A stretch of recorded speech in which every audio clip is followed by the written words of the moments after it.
Good news today for those working in the car industry there. BMW is set to announce plans to build its next generation electric Mini there. Joining me now is our business correspondent, Paul Kelso. Paul, just tell us more about these plans. How much money's involved here?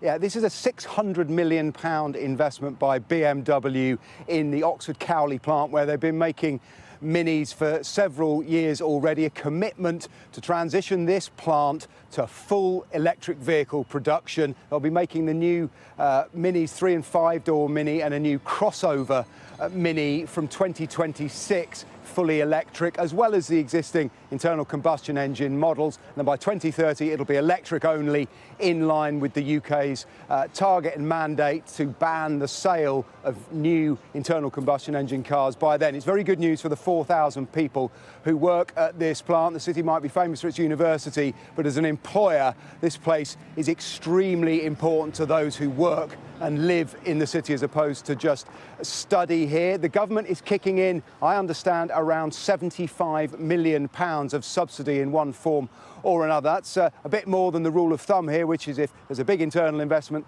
it's about 10% of subsidy that's required.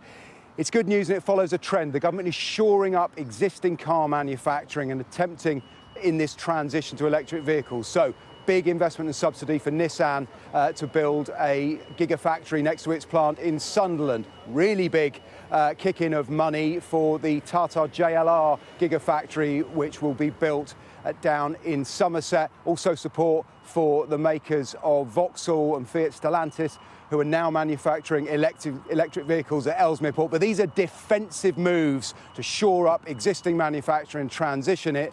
It's crucial. The big missing piece here is domestic battery production, because the batteries that go into these cars in future are unlikely to be made in the UK.